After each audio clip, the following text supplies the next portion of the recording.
días, bienvenidos sean todos. Soy la psicóloga Jennifer López Bailón, miembro del equipo de Clínica Videnti, y el día de hoy tenemos una entrevista muy importante acerca de el trastorno por déficit de atención e hiperactividad, conocido también como TDAH, debido a su conmemoración justamente el pasado 13 de julio. Y bueno, para ello tenemos de invitada a alguien muy especial en esta segunda entrevista, y esa es la maestra Leticia Guerrero Cortés, quien nos acompaña el día de hoy. ¿Cómo se siente de estar aquí con nosotros? Muy bien, gracias. Agradezco mucho la invitación. Nosotros también agradecemos mucho que se haya tomado su espacio y tiempo para venir a grabar en un domingo. Eso es muy importante para nosotros. Y bueno, tal vez algunas personas sí conocen a la maestra porque es una persona muy conocida dentro de la comunidad, pero para aquellas personas que todavía no tengan el gusto y el placer de conocerla, se las voy a presentar. Y bueno, la maestra Leticia Guerrero Cortés es licenciada en Psicología Social, asimismo tiene una especialidad en Psicología Educativa y tiene una maestría en Terapia Familiar. Se ha desarrollado como psicóloga de Educación Especial durante 35 años, docente en la Escuela Superior de Psicología de la UAGRO durante 28 años y asimismo brinda atención psicopedagógica privada desde hace 26 años y actualmente se desarrolla como terapeuta individual, familiar y de pareja.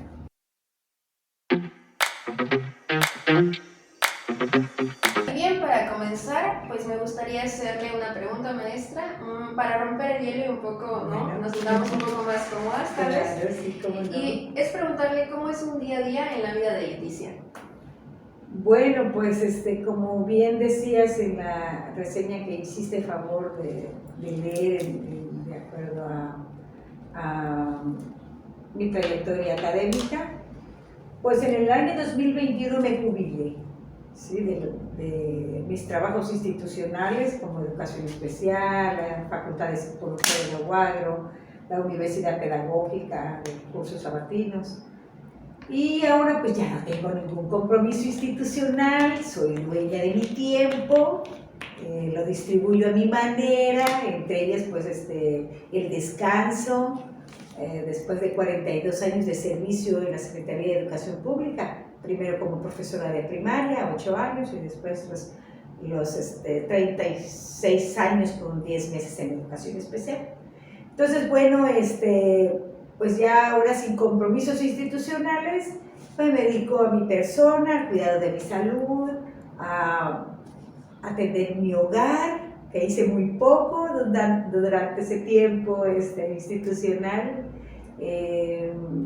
atender ahora mi hogar, mi esposo, mi hija, mi nieta, salir con ellos, convivir más, ¿sí? Algunas labores domésticas de lo que no puedo presumir mucho porque pues en realidad no me gustan mucho las tareas domésticas y trato de evadirlas lo más que se pueda, pero lo hago, no me queda de otra, eso de lavar la ropa, eso, ¿no? Cocinar no me gusta nada, pero algunas veces lo hago.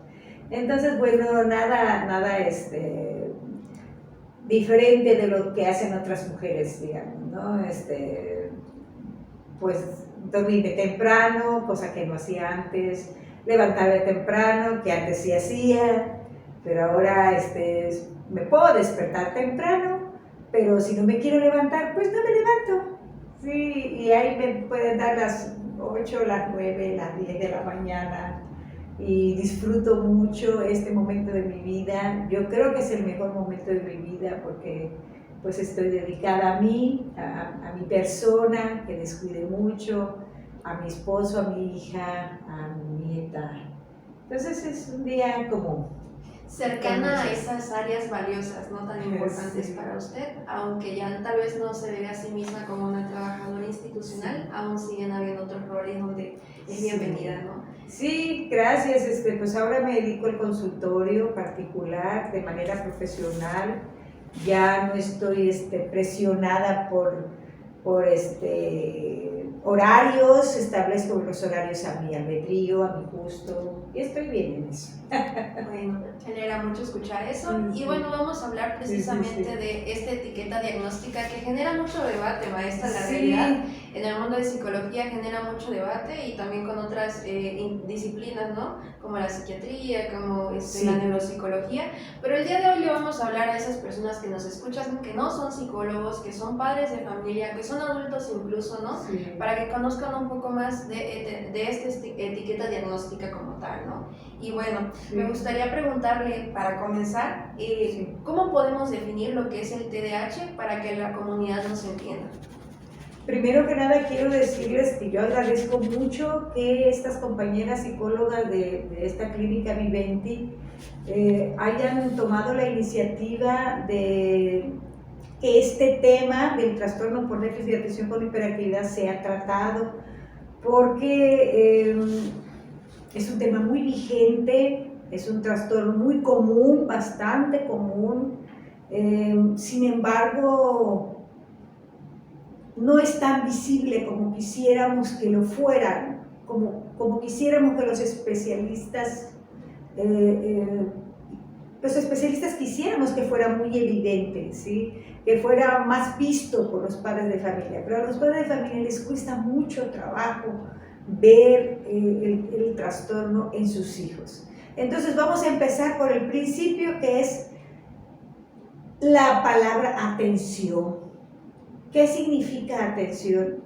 Nada más que antes sí quiero agregar que yo me acuerdo cuando era docente de los estudiantes de la Escuela de Psicología, les decía, cuando estamos trabajando el tema del desarrollo infantil y abordamos aspectos como su gestación, la gestación del niño, quiero decir, el nacimiento, el parto, son cuestiones muy médicas y pues mis alumnos con toda razón me pueden decir, pero nosotros no somos médicos.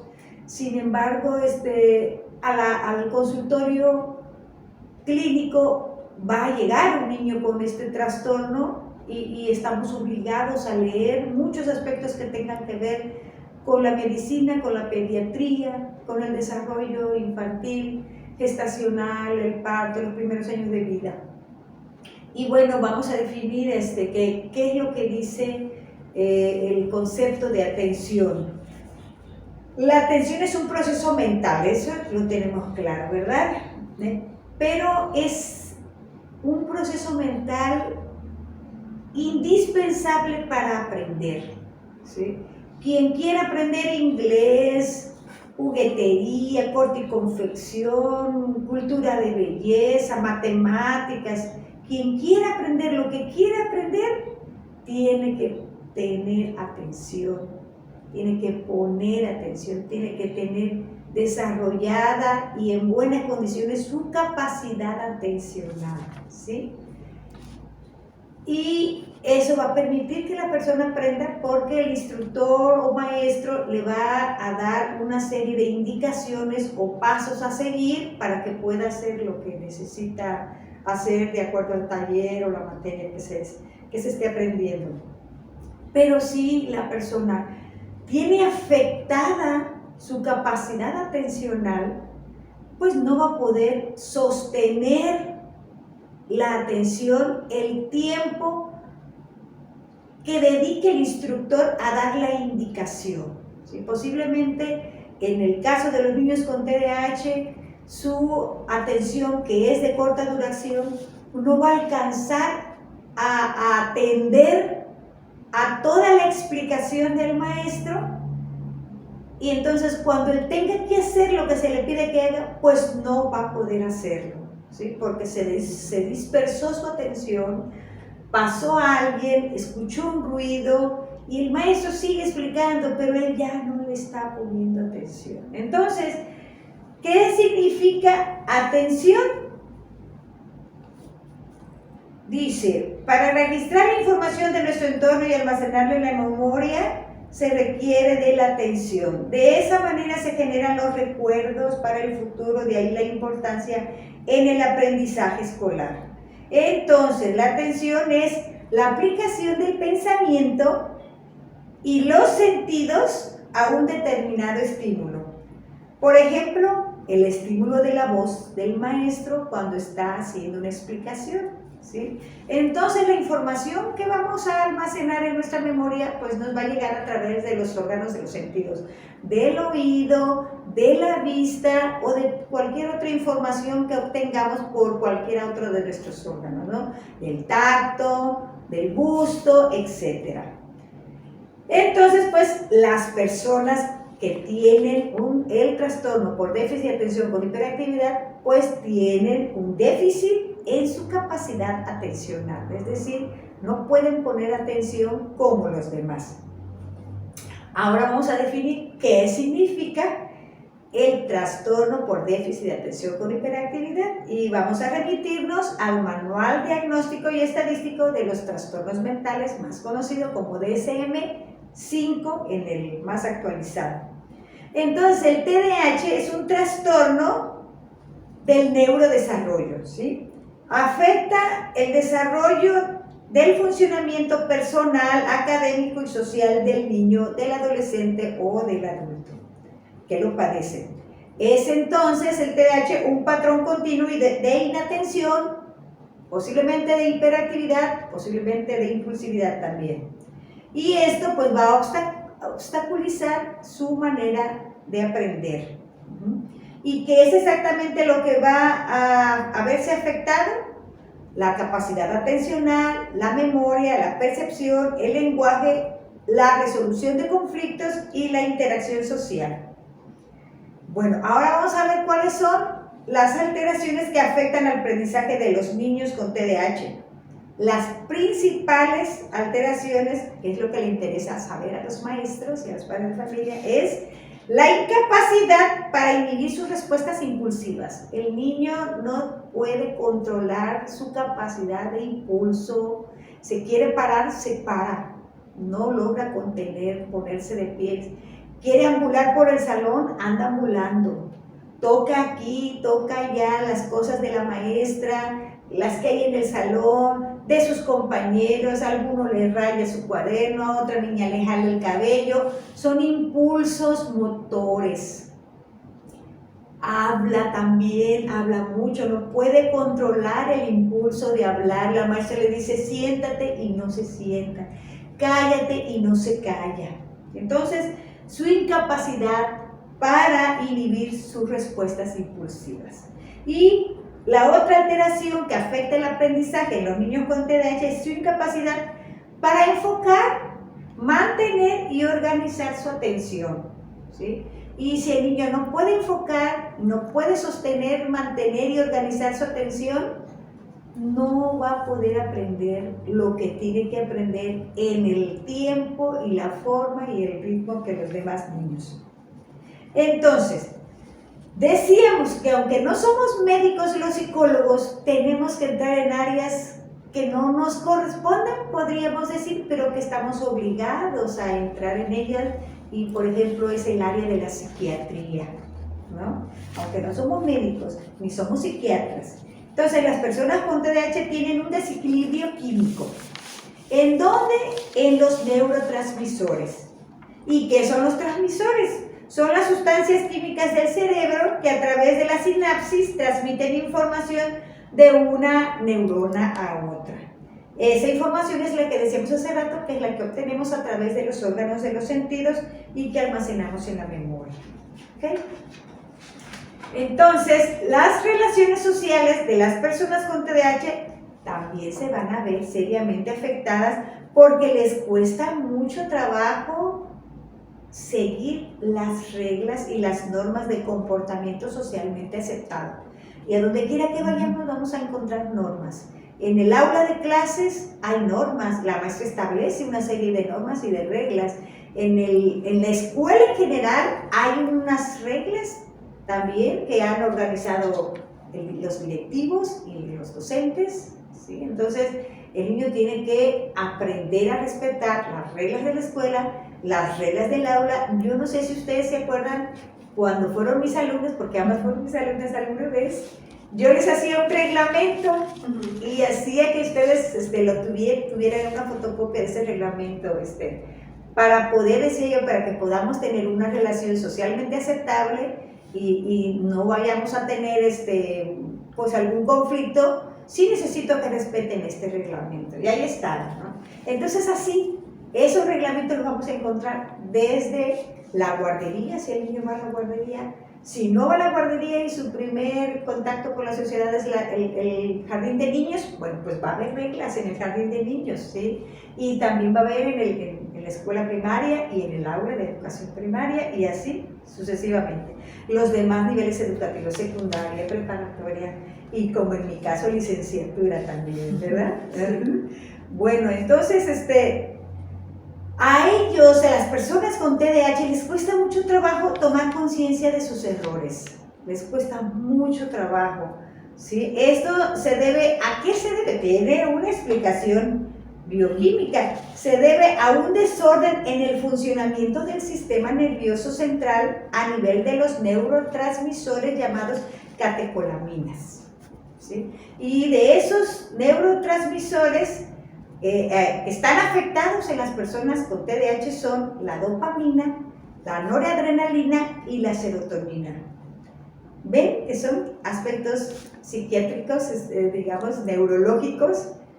Y nosotros los psicólogos pues tenemos que entrarle, ¿verdad? A tener el conocimiento de ello. La dopamina, por ejemplo, es un neurotransmisor responsable de la función atencional y el estado de alerta. Así que si el niño tiene una afectación en la dopamina, pues no va a poder poner atención. No es que sea un niño necio, no es que sea un niño maleducado, no es que sea un niño malcriado, es que pone atención, es que eres muy grosero, no me prestas atención. No, no es que no quiera, es que no puede, porque tiene afectada el neurotransmisor llamado dopamina. Hay otro neurotransmisor que se llama noradrenalina y este es el responsable del manejo de las nuevas actividades y la agresividad impulsiva. Fíjense que en mi experiencia profesional me ha tocado observar niños desde bebecitos, 7 meses, 8 meses de nacido, 10 meses, 1 año, con un impulso agresivo incontrolable, obviamente. Uno, por el daño que tiene en el neurotransmisor noradrenalina y otro pues porque está pequeño y todavía no aprende reglas y normas. Este niño o algunos niños que alcancé a ver antes del año, cuando su mamá los lleva a la consulta con su pediatra y están en la sala de espera con otras mamás y con otros niños. Y un niño que les quiero contar, tenía cerca a una niña y empezó como a querer jugar con ella y la mamá del otro niño, ay mira, le quiere jugar. Cuando la mamá se dio cuenta, el niño ya le había mordido la mano. Morder es un indicador de agresividad, ¿sí? Y es un impulso que el niño no podía refrenar, ¿sí? Porque tiene un daño en el neurotransmisor noradrenalina. Entonces, tampoco es un niño malcriado, tampoco es un niño malo, un niño grosero, porque la otra mamá pues se va a enojar de, oiga, su niño mordió a mi bebé, ¿qué niño tan malcriado? No, la mamá no tiene que ver con que lo haya malcriado, tiene que ver con que tiene un daño, ¿verdad? Y vamos a otro neurotransmisor, se llama serotonina, y este es el que permite elegir un solo estímulo y concentrarse en él. Por eso el niño con TDAH no se puede concentrar en una actividad, hasta incluso actividad de juego. Pasa de una actividad no acabada a otra y no la acaba, y a otra y a otra y a otra y a otra, ¿sí? ¿Por qué? Porque tiene un daño en el neurotransmisor serotonina. No puede elegir un solo estímulo y concentrarse en él. Empezar un juego y hasta que lo acaba, ¿no? Este neurotransmisor también es el encargado del sentido del bien y ayuda, bueno, del sentido del bien vamos a pensar primero, es decir, lo bueno y lo malo. Aunque la mamá le esté diciendo, esto no lo hagas, esto no quiero que lo hagas, no, pues lo vuelve a hacer, ¿sí? Porque no tiene conciencia del bien y el mal. ¿Y por qué no puede desarrollar conciencia del bien y el mal? Porque tiene una afectación en el neurotransmisor llamado serotonina. Este neurotransmisor también ayuda a conciliar el sueño. Regularmente los niños con TDAH les cuesta mucho trabajo dormir. La mamá ya vete a dormir, ándale, ya duérmete, y finalmente se va a la recámara, se va a la cama, pero no se duerme. ¿sí? Y si pues muchas veces se duerme primero la mamá y no se da cuenta a qué hora se duerme el niño, ¿no?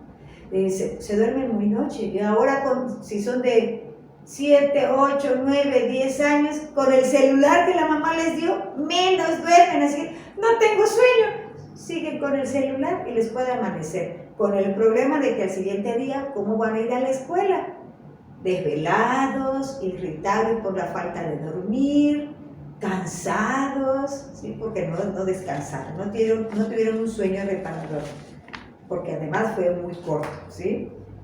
Entonces, la afectación en la serotonina provoca impulsividad cognitiva y, en el caso de los adolescentes y adultos, riesgo de suicidio.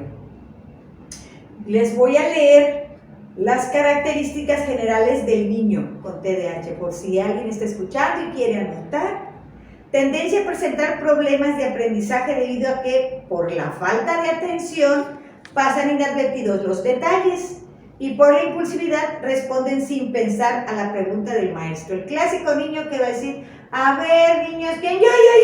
El maestro todavía no dice qué y ya levantó la mano y ya dijo, no sabe qué, sí. Entonces la tendencia a presentar problemas de aprendizaje.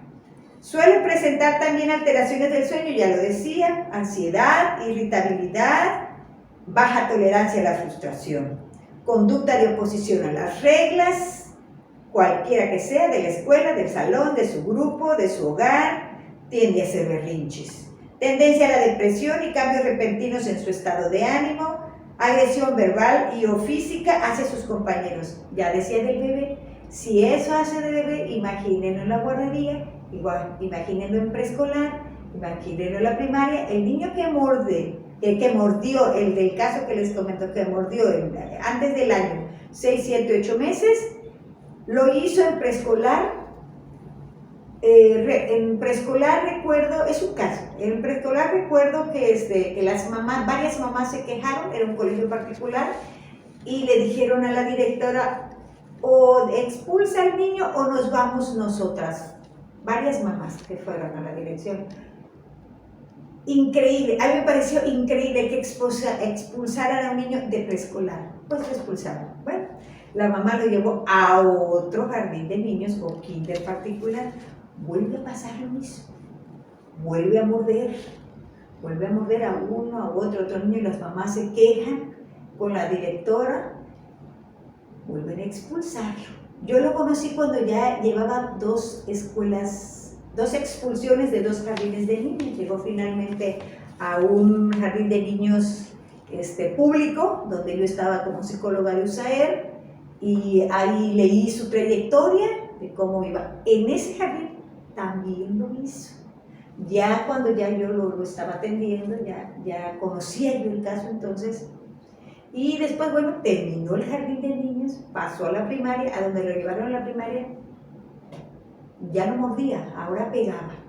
Sí, ahora pegaba, rompía libros, rayaba cuadernos de otro compañerito, le jalaba el cabello a alguna otra niña, le metía el pie a otra que iba pasando. Una agresividad impulsiva. Esa es la agresividad física.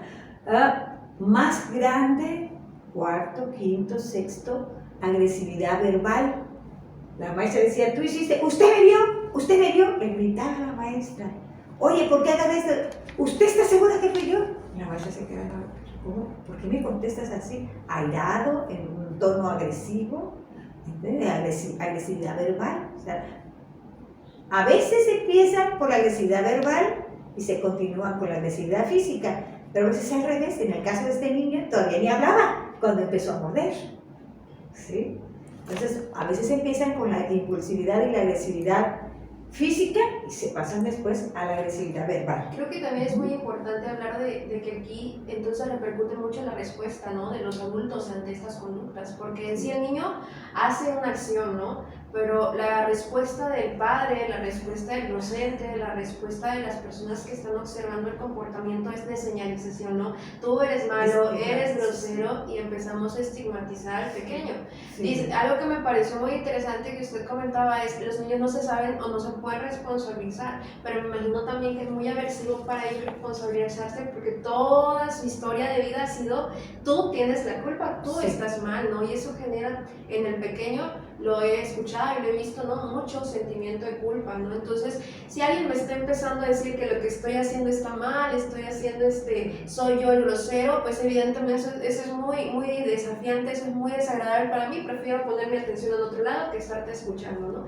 Es como también notar los comportamientos que como papás, como docentes tal vez tenemos ante estas conductas, ¿no? Para que precisamente el niño note que, bueno, esa es una acción que estoy haciendo, pero puedo cambiarla, ¿no? Con el debido, tal vez, entrenamiento. Pero muchas veces me doy cuenta que es mucho, bueno, en los casos que yo he atendido, en su historia de vida siempre ha sido la señalización de la conducta como mala, ¿no? Ese estigma, y pues a largo plazo pues desencadena problemas mayores, ¿no? Como tal vez que ya me escucho que me están regañando y ahora quiero atacar y ahora me voy a defender agresivamente, ¿no?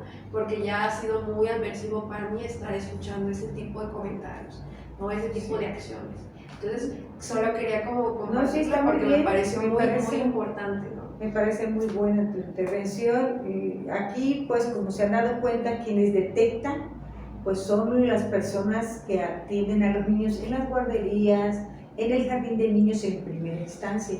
Y ellas llaman a la mamá y dicen, oye, su niño esto, su niño mordió, su niño esto. Es importante que lo lleve con un psicólogo. Pero pues ya les dije que cuesta mucho trabajo a los padres de familia ver el problema, ¿no? Dicen, no, pues mi niño está bien, ¿yo por qué lo voy a llevar con un psicólogo si no está loco? ¿No? Y así pasa a un jardín de niños, pasa a otro jardín de niños sin ser atendido, llega a la primaria, tampoco es atendido y hay quejas y se va agudizando, ¿no? Entonces sí, en realidad son niños que sufren mucho por el estigma y porque su comportamiento no es algo que puedan controlar, no está sujeto a su voluntad. Creo que esto está muy ligado a la segunda pregunta, ¿no? Que dice a qué edad se puede, no dice, ¿cómo podemos definir, no?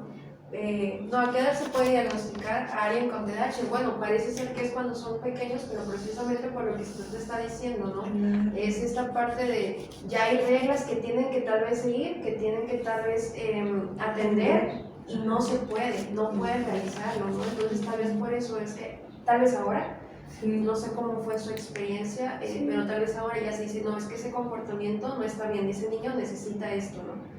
Precisamente porque ya está socializando, ya está en un entorno, un contexto así, y no hay como esta facilidad para comportarse como los otros niños, ¿no? Que hasta cierto punto, pues todos los niños tal vez tengan esto, ¿no? De una atención tal vez no tan duradera, tal vez, ¿no? No son 15 o una hora de atención la que te van a poner los niños porque no pueden hacerlo, necesitan estar siempre estimulados para enfocar su atención en tareas, más cuando les parecen tal vez aburridas, ¿no? Como, ¿para qué? No tiene sentido esta tarea que estoy haciendo, yo quiero ir a jugar, ¿no? Yo quiero hacer eso. Sí, tienes razón. Regularmente la edad en la que es detectado, digamos, no diagnosticado, es muy diferente, ¿no? Sí. De que detectado es, pues si van a la guardería, por el personal de la guardería, pues a qué edad van los niños a la guardería, de meses, muchas veces, ¿no? Empiezan a ver ciertas conductas y extrañado el personal se lo hace saber a la mamá. Oiga, fíjese que es un niño y ya no, dicen, no, pues quién sabe qué será, y no hacen nada al respecto.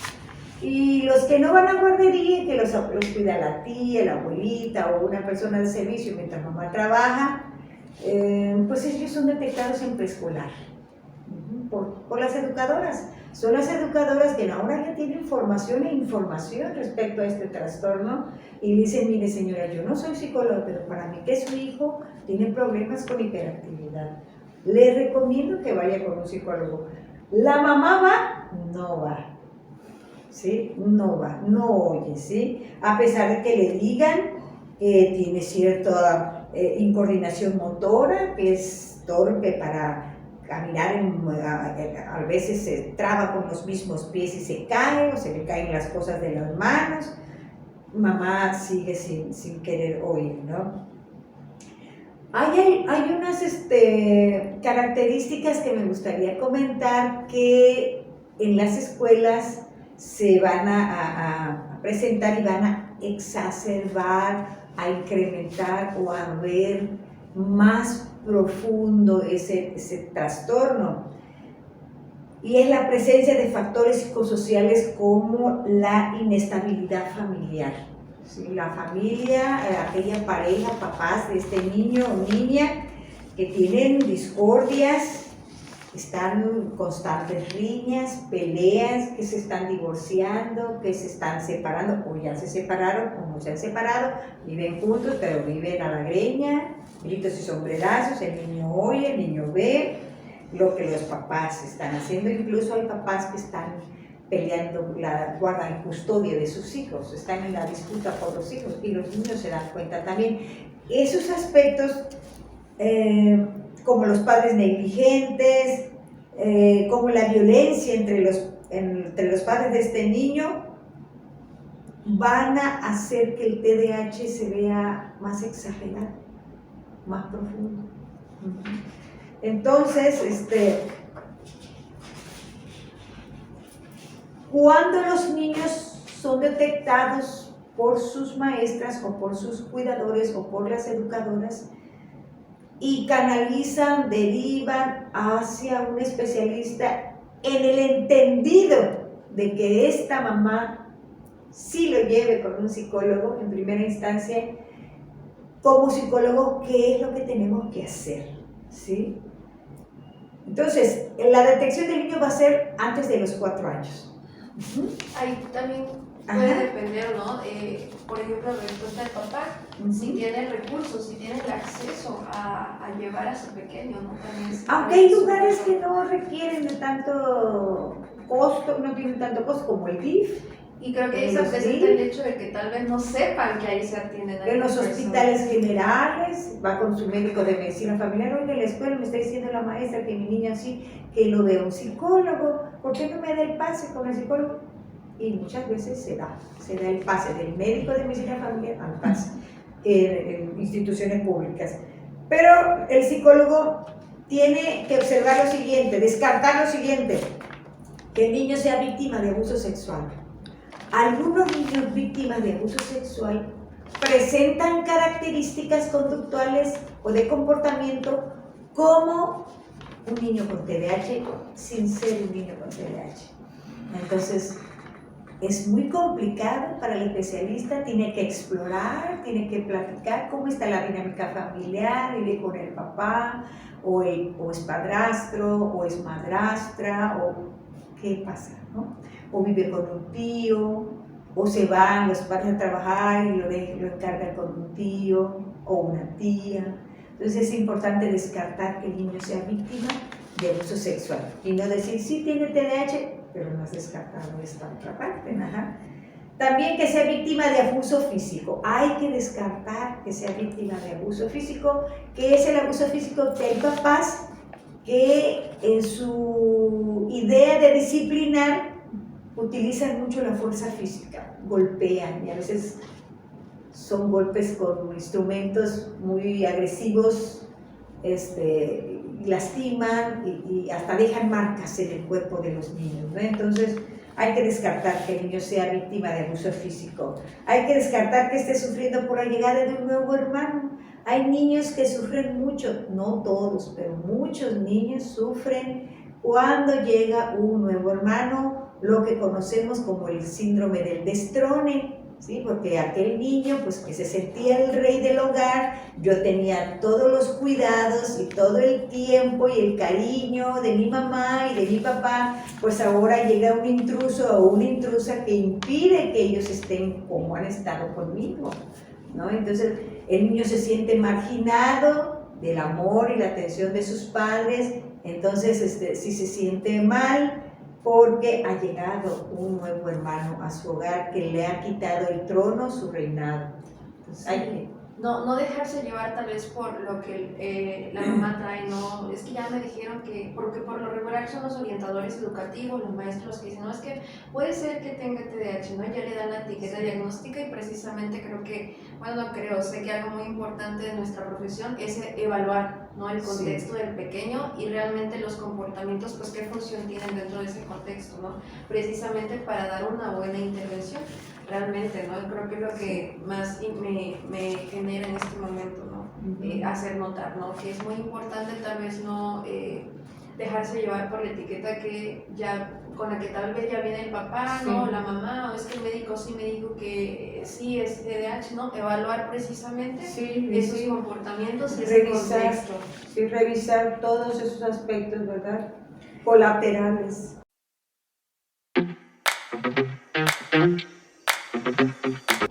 Muy bien, continuamos. Y bueno, ya para casi ¿no? finalizar, y estamos como en la recta final de esta entrevista, maestra, quisiera yo preguntarle, ¿no? En su experiencia, ¿cuáles considera que son los retos y dificultades que los padres acapulqueños tienen con respecto a este tema? Sí, pues ya lo comentaba hace rato, primero que nada, hacer visible lo invisible. Por mucho que duela, por muy difícil que sea, porque pues bueno, los padres o las madres cuando están embarazadas se forjan expectativas sobre el hijo que aún no nace, ¿no? Y a veces si la mamá es matemática, pues el hijo va a ser matemático como ella, o si es ingeniera, o si es maestra, o si es doctora, ¿verdad? Sí.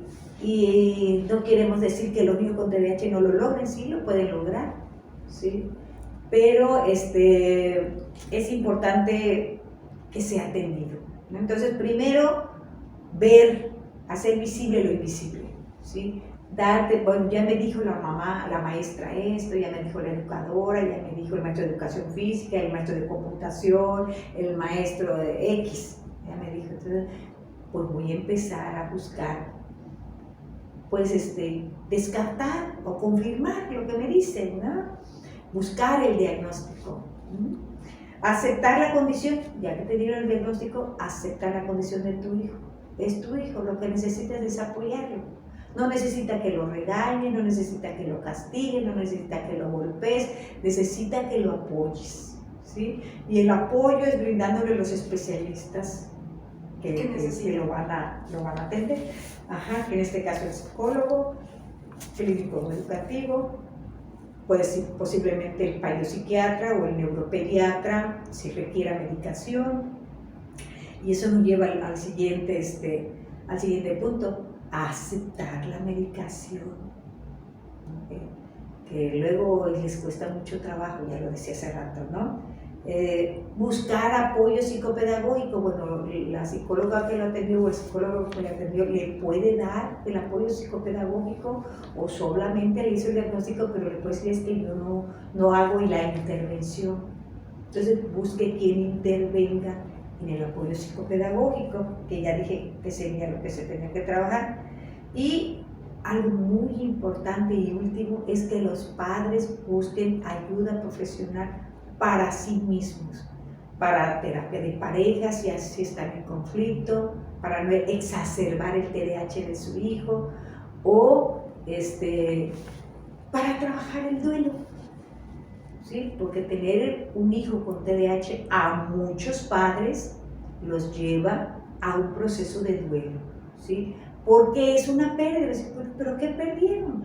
El duelo es una pérdida dolorosa. Ah, pero el papá con TDAH, ¿qué perdió? Su hijo está vivo, ahí está. Sí, es una pérdida porque perdió la posibilidad de tener un hijo que no requiriera atención especializada, que no requiriera medicamento, que no requiriera psicólogo, psicoterapeuta, psiquiatra o neuropediatra, como el hijo de mi vecino, como el hijo de mi cuñada, como mi prima, X. Que es precisamente lo que los va a llevar a la aceptación, ¿no? Que se oye muy bonita la palabra, pero precisamente es esto, ¿no? Notar que está sucediendo esto, que tal vez no se puede cambiar, pero que podemos, ¿no? Trabajarlo y podemos hacer un cambio de esta situación. porque la reconocer. aceptación es muy difícil. Claro. Entonces, si la mamá, bueno, acepta y dice, bueno, pues este es mi hijo, tiene esta condición, existe tratamiento para ello, tengo el recurso para ello, si no lo tengo, busco el recurso. Yo recuerdo que una mamá en educación especial necesitaba la medicación su niño, pero porque era un TDAH profundo, pues, con características de un comportamiento que afectaba a los demás de su escuela, de su salón de clases, y estaba afectando a la familia también. Entonces, pues ella trabajaba, pero el medicamento no es tan barato que digamos, y ella no tenía ninguna institución de salud pública como ISSSTE, seguro no tenía. Entonces lo llevaba al hospital que ahora está en el Quemado, lo llevaba con él y le prescribía, pero ahora ¿cómo surto la receta? ¿Sí? Entonces pudimos con el Colegio Psicólogo del Estado de Guerrero y otras amistades, pudimos buscar ropa, calzado, bolsas, que la gente luego a veces ya en su casa no usa, y en buen estado, mire, aquí tenga para que lo venda con sus vecinos, a ver con quién lo puede, y ojalá le alcance para la medicación. O sea que hay que buscar, pues, cómo adquirir el medicamento, ¿no? Pero a la señora le costó mucho trabajo, y yo le hice la detección y el diagnóstico cuando el niño estaba en segundo. No hizo caso, la escuela le dijo, tiene que atenderlo, para que la escuela no le insistiera, mejor el año siguiente lo llevó a otra escuela, después regresa acá a donde yo estaba, a esta otra escuela, y seguía sin atenderlo, a mí me evadía, señora, quiero platicar, sí, ahorita regreso, y ya no regresaba. Ya cuando el problema se fue haciendo más agudo, ella misma se acercó, ¿a dónde me dijo que lo llevara? Sí. Y bueno, le costó trabajo, pero como 4 años por ahí de trabajo. Bien, y bueno, ligado a eso, maestra, Sí. ¿a qué instituciones o grupos de apoyo las personas que nos están viendo podrían asistir para buscar este tipo de ayuda aquí en Acapulco? Pues sí, educación especial, y es gratuito. Ahí el diagnóstico y la atención, la intervención pedagógica y psicológica no les va a costar. La educación especial tiene 2 servicios de atención aquí en Acapulco: los CAM, Centro de Atención Múltiple, y las USAER, Unidad de Servicio de Apoyo a la Educación Regular, quiere decir USAER. Las USAER están en diferentes escuelas de Acapulco, hay varias USAER, yo estuve en una de ellas, ¿sí? Pero hay varias USAER, no todas las escuelas de Acapulco tienen USAER, ¿sí? Pero investiguen, en todas las colonias hay alguna escuela que tenga USAER, ¿sí? En La Laja, por ejemplo, Colonia La Laja, si nos están escuchando alguien de Colonia La Laja, está la Escuela Primaria 6 de Enero, está la Alfredo López Cisneros, está la Benito Juárez, está la Escuela Primaria Melchor Ocampo, que está en la 6 de Enero, en la calle Humiltepec, creo. Ajá. O sea, hay muchas escuelas tienen el servicio de educación especial denominado USAER. Ahí le pueden brindar apoyo a sus niños con TDAH, y en los CAM también, los centros de atención múltiple, uno está en la colonia Periodistas, otro está en la colonia La Laja, en el módulo de educación especial frente al mercado de La Laja, y hay otros más que no me sé su ubicación, pero si usted es de la Progreso, de la Morelos, busque, pregunte, ¿en esta escuela tienen USAER? No, vaya a otra, aquí tienen USAER, hasta que encuentre una, y ahí le pueden atender a su niño. Está también el CRIE, ¿verdad? El CRIE es un servicio de diagnóstico e intervención, también pertenece a educación especial, está en La Laja, frente al mercadito de La Laja, cerca de la Escuela Primaria 6 de Enero. Y pues la atención privada, hay muchas clínicas, muchos consultorios privados que atienden niños con TDAH. Deben tener cuidado, busquen la manera de enterarse, que ese psicólogo tenga formación académica en la atención de niños y que tenga experiencia también en la atención de niños, y si tiene experiencia en la atención con niños con necesidades educativas especiales, mucho que mejor. Excelente. Bueno, en esto último yo quisiera hacer hincapié en Sí. que no solamente con esa temática, sino que se acerquen siempre a profesionales especializados, ya sea con cualquier otro tipo de población y otro tipo de problemática. Los psicólogos no somos todólogos, nos tenemos que formar en ciertas áreas, ¿no? No podemos tal vez trabajar con todo, así que pues sí, recomendarles que busquen personas especializadas, que se estén capacitando constantemente para esa atención en específico, ¿no? Y bueno, maestra, ya por último, quisiera yo preguntarle si hubo alguna pregunta que no hicimos, que fuera interesante, que quisiera compartir. Sí, fíjese que sí, principalmente para aquellas mamás que tienen un hijo con TDAH, pero que son muy jóvenes y que existe la posibilidad de que se vuelvan a embarazar, ¿sí? Entonces, vamos a las causas del TDAH. ¿Por qué podemos en casa tener un niño con TDAH? Pues no hay una causa única. El TDAH es un trastorno multicausal. Podemos tener aquí enfrente 10 niños con TDAH y cada uno tiene una causa diferente de su TDAH. Vamos a los factores genéticos. Ser hijo de padres o tíos con TDAH es un factor que puede llevar a tener un hijo con TDAH. ¿Sí? Un niño con TDAH puede haberlo heredado de su papá, puede haberlo heredado de su mamá o de algún tío paterno o materno. ¿Cómo vamos a saber esto?